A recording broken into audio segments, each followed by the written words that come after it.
This video is brought to you by CoolStuffInc.com and GatheringMagic.com, your place to explore the game. Hi, my name's Dave, and this is my Narset deck.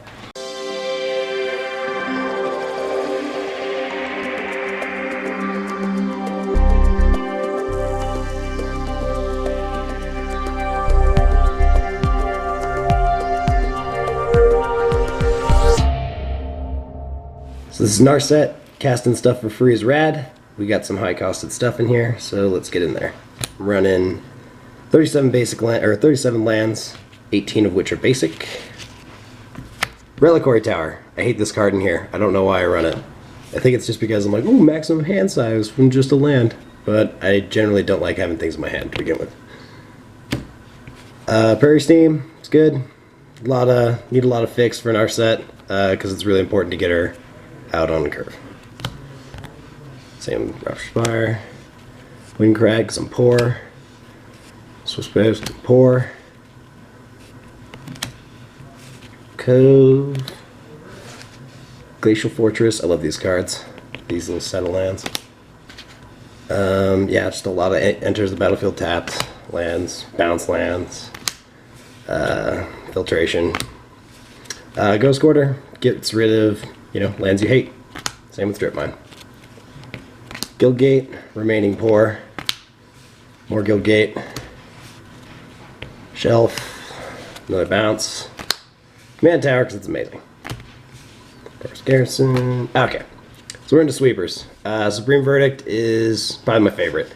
We run a lot of protection for Narset, so she usually survives them. And there's a couple of ones that are catered towards it. Planar Outburst, because I don't know. I like the idea of late game. I get a dude at the end of it too. Fell the Mighty. You get to pick Narset, which is a pretty low costed or low powered lady sometimes. And yeah, everything better than 3 dies.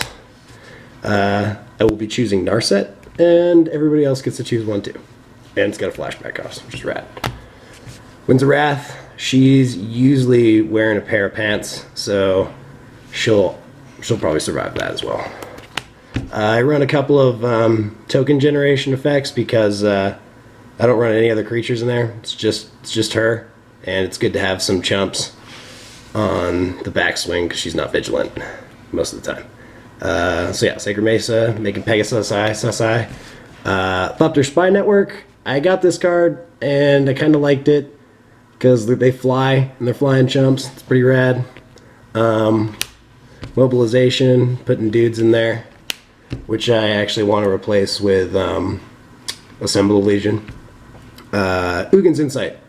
This card is actually pretty good in here because I have a lot of high-costed permanents. It allows me to filter the top of my deck however I want it, and that's sort of the overall goal. More top deck filtration. Score Rack. That card is the business in this deck. You get to pick everything in your hand that you don't want in your hand and then cast it for free. Preordain. Easy stuff.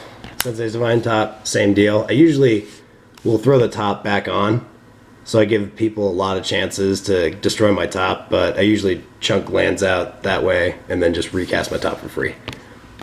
I run a lot of walkers because they're free, and why not? Elspeth Sun Champion comes with a board wipe, which is rad, and Narset's under it.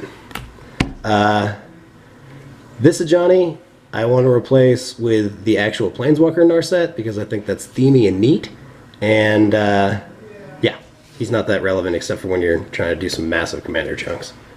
This Ajani, however, is relevant because it gives her vigilance for the turn, and her being vigilant is pretty important because a lot of times she's going to be the only thing I'm sitting on.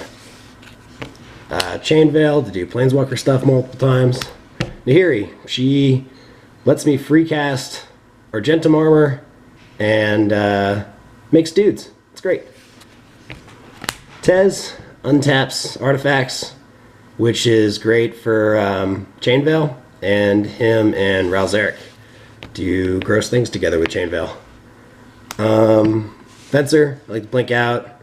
Little Rocks or Narset herself, if I can keep her untapped.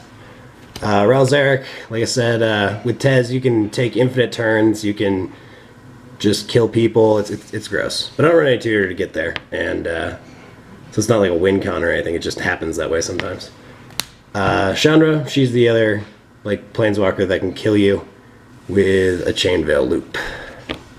I run a bunch of mana rocks because getting Narset out on curve is pretty important, and I need a lot of mana to cast the stuff that I draw that's just too expensive to normally cast.